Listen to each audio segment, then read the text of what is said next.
a lot of people are just simply not who you think they are.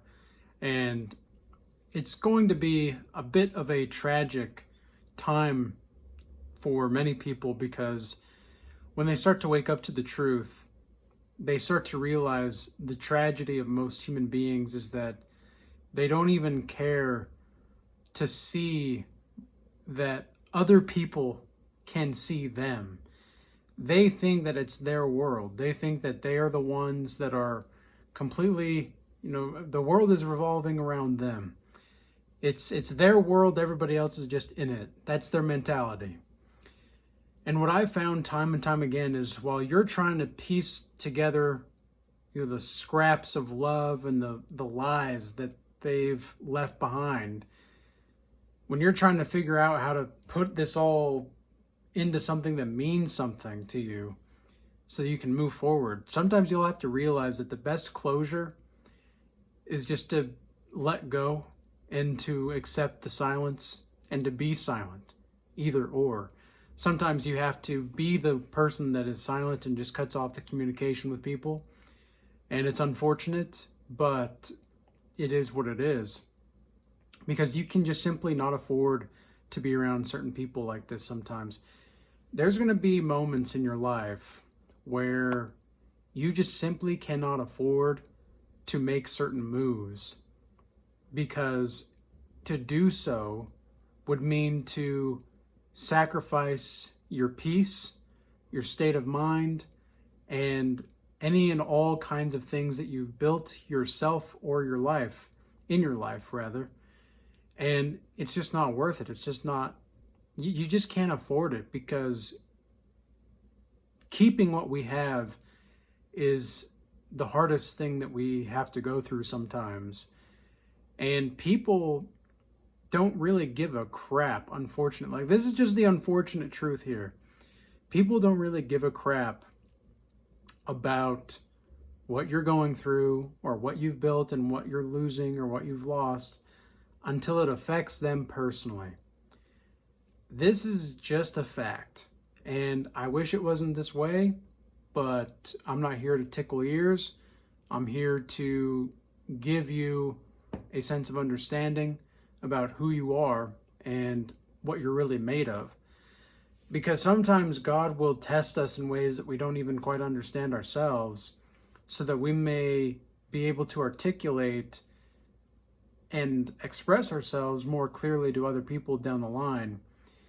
Because in many ways, if you can't explain certain things that are happening in your life, some of the times that you're going to feel frustration with the world is because you can't express what you want to express and you don't really know how. But you have to also understand that many people are not going to be prepared to give you empathy unless there's something in it for them, which isn't really empathy if you think about it. Like, it's not really empathy. That's more like sympathy. And, I really hate sympathy when people are trying to, be pitiful toward me and see me as a pitiful person or whatever. In the past, when I was trying to, see the light, people would be like, I remember my family members specifically at the time, when I was telling, like, they wanted me to open up about certain things that I was going through. And when I finally did, they just said, oh, I'm sorry. I don't need anybody to feel sorry for me. I need somebody to help me. Like, I need somebody to help guide me. I need somebody to, I don't need you to feel pitiful for me. Like, I don't need, or pity for me. I need you to help. And all you have to say is, I'm sorry. And, I was very angry with them at the time, with these select family members that I'm speaking about. And I was really angry with them. And I didn't know why. I didn't really know why I was angry. I thought, they are the ones wanting me to open up. And finally, I'm trying to actually give myself to these people that have been begging me. And all they can do is feel sorry for me. This is crazy. Like, what am I supposed to do with this? And honestly, it's not always their fault. Like, some people can only pity you because they don't know what else to do. Like, they don't know how else to interact with you. And, when you're in like a debate or an argument or something and somebody's saying, yo, I feel sorry for you, man. That's a different story. That's a different context. But in this kind of context where you're like reaching out for help after they've wanted you to, like, obviously they know something's up. You don't want to talk about it. They say, no, we're here for you. We're here for you. And then when you open up, they just say, oh, I'm sorry. What am I supposed to do with that exactly? Like, how is that supposed to help the situation? Well, it doesn't really help the situation, but they're trying to offer sympathy. They're not trying to offer empathy. Okay, this is the difference. And so sometimes people can only offer sympathy because they don't know how to have empathy for themselves or for other people. Rather, well, I guess you can in a way have empathy for yourself, but by definition, empathy is being able to place yourself in other people's shoes. But this is one of the reasons why in my one-on-one mentorship calls, I say, look, I'm not here to be your friend, but I'm not here to be your enemy either. I'm here to help you make yourself better and get better. And I say this from the jump because I want them to realize, like, look, we're entering into a conversation in which what I have to do is trust that you're telling the truth, and then you have to trust that I'm telling the truth. And if we can't agree that those are the expectations going into this, we're not going to work out very well. It's just not going to be, we're not going to be compatible. And it's going to be what it's going to be. And same thing with the Regal Change Academy group that we have. When people enter into the Regal Change Academy group, sometimes they're surprised by the accountability that they have going into this. Like, they're surprised about, oh, we actually have to be accountable for our actions here. Yeah, you do actually. That's kind of the whole point here of the community. This is the point of, having a brother and sisterhood grounded in Christ. It's like, you got to be able to hold each other accountable and be reasonable here. But the thing is like, this is one of the reasons why I created the Academy. This is one of the reasons why I created the ability to have these mentorship calls one-on-one, because I realize that many people don't have the opportunity for a community where truth is being told. And a lot of people still want them to be having their ears tickled. Some people just want their ears tickled because they can't handle the fact that, like it's kind of like this, right? If I say to people like, oh, you're an inspiration, you're full of life, you're a light, and this is all true, but these are all good, positive things, right? And so naturally people want to hear these things. But as soon as I say, no, you need to repent, or you need to be accountable for that, most people can't handle that. But I'm pleased to say that the people that I work with, and the people that I do long-term business with, and the people that I have long-term relationships with, within the brotherhood and sisterhood, etc., these are people that can take accountability. These are people that know how to take accountability and know how to repent and know that they're not perfect. And they're not going to judge people for no reason. And I think it's, people say don't judge. Man, if you don't judge people sometimes, you're not going to make it in the world. Okay, you've got to make judgments about their behaviors. You don't need to make judgments about the character necessarily, but their behavior. Okay? And you've got to move in accordance with, your impressions and everything going forward. But the reality is most people are just not going to be prepared to fully encapsulate themselves into spirit and truth. And what's crazy is how you want to be there. Like, you want to be there for the people that really are wanting to make you drown in confusion and chaos and etc. Like, this is what it's like. This is what it feels like sometimes when you realize people don't really care that way. It's like, wow, these people want me to drown. Empathy is the oxygen and they are depriving you of it because they want to see you fall. That's legitimately how some people are. Okay, that's not everybody, and not everybody needs to be seen as like this, narcissistic sociopath or psychopath that's trying to gun for your livelihood. But you have to understand as well that sometimes it might be you that needs to have more of a change in your character. And when I say this, I'm pointing one finger at you and I'm pointing one finger back at myself, because I know myself that I'm always trying to improve. I'm always trying to and striving to improve, but not necessarily in the way that like self-improvement, right? Like I've talked about this maybe a week or two ago.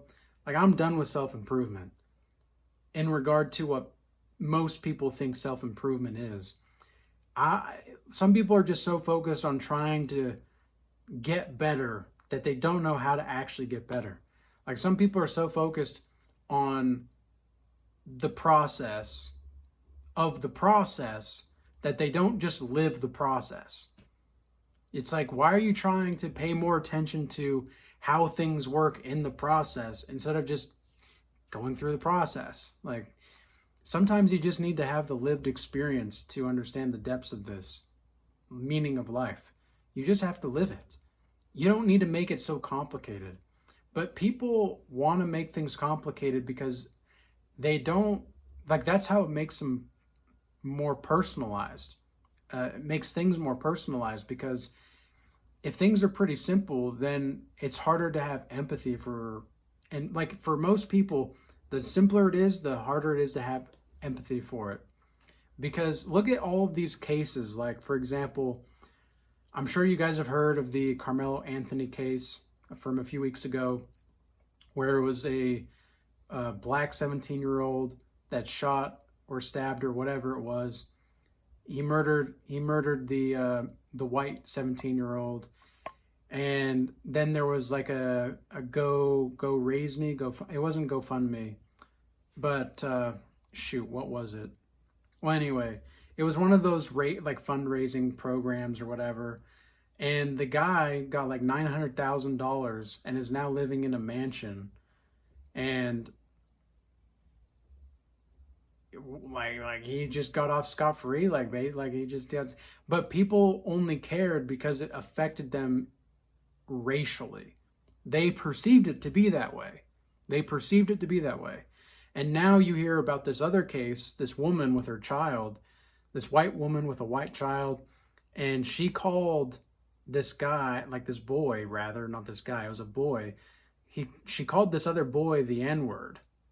And, you know, I've been called the N-word from my Polynesian friends and my black friends and my Hispanic friends growing up. So like, for me to hear the N-word, it's not really like a big deal. But for some people, it's like, oh, it's like the forbidden word. I don't know. I don't see too much of a big deal about it personally, because I heard it all the time growing up where I was at. And I didn't see it as like, I guess the hard ER, yeah, that can be derogatory, and is derogatory for the most part. But if it's the A on the end of that N word, like I heard that all the time. So that word like doesn't even really bother me, care to bother me at all. But I don't really say it when I'm out and about, because I understand people, people's perspective on it. But anyway, this woman, she called the black boy a N-word with the ER at the end. And she said this several times to this person that was filming it. And the person filming it turns out to be an illegal alien, by the way. And all of these, now she's got a fund me raiser or whatever it is. And now she's got stuff going on, and now her goal is to raise like $1 million so she can protect herself and her family. And it's like, people are so focused on race because they think that it matters to them. Like, the metaphysics of race are actually not that complicated. They're not that complex. And the spiritual significance of race is not really complex either, but people think that it matters to them. People think that this matters. So, but that's because they're in the flesh. They're still in the flesh. They don't see the spiritual side of things. They don't see that we're all human beings. I know that's a cliche thing to say, but like we're all part of mankind. What's so wrong about that? Like what in the Bible it says man and woman was created in the image of God, not white men or black men or white women or black women or Hispanic men or whatever the case is. It just says men and women. It doesn't need to be that hard. But you see, it's simple. It's simple when it's not that complex. But when things are complex, that's when people want to make, it's personal. But that's only when it's complex. When it's simple, people can have empathy easier, but it doesn't give them that rush of territorialness, I suppose.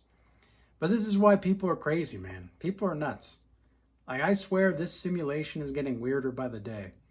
And I might just make a video about that because I want to make the difference between the simulation and the simulator more concrete and what I mean by that. But I think for this video, we got everything that we needed to talk about. People are nuts, man. Like, people are really crazy, but they're also really awesome. Most people are crazy, but there's a select few in the world, God's chosen people, that are actually trying to live their life and improve themselves in a way that's reasonable and not just this, the hustle culture or, self-improvement. Like, because a lot of this stuff, I think it's from Fight Club, right? Fight Club says that, like, self-improvement is masturbation for the spirit or something. That's a very true quote. And the way that I think about it is more like cheese fries for the soul. Like, a lot of this getting better and improvement, self-development stuff, a lot of it is just cheese fries for the soul, That's just this glob of grease and like seed oils and processed crap. It's not real. It's not real. It just tastes good.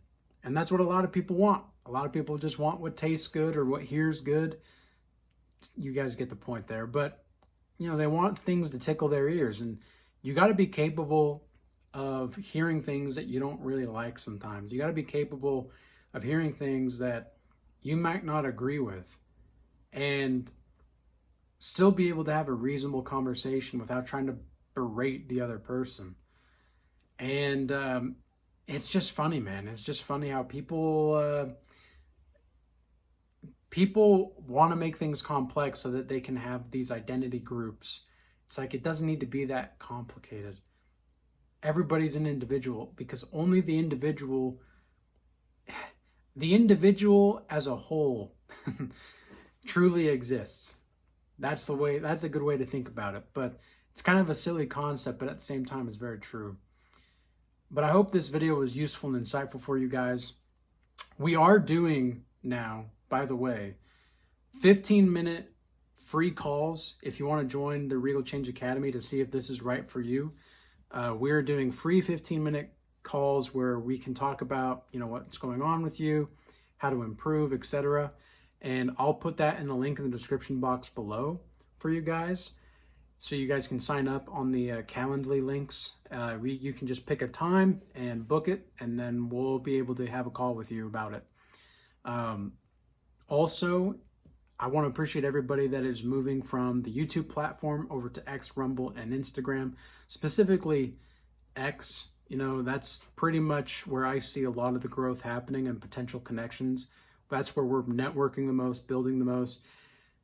It does have a lot of nerds on it. It does have a lot of doofuses on it, but there are, again, those kinds of select few people that you can really resonate with, and they can resonate with you because you guys vibe on the same kind of frequency. You guys get the same energy. So anyway, that's just, I'm not trying to like plug X or anything, but X is pretty cool as a platform as far as the software. Not knowing if I'm saying like, I'm not particularly saying that I'm a fan of Elon Musk or anything like that, because how much empathy does Elon Musk have? I don't know. Sometimes it seems like he has a lot, and other times I'm like, man, this guy's an evil genius, man. But I'll save my thoughts on that for another time. Peace be with you all. Until next time.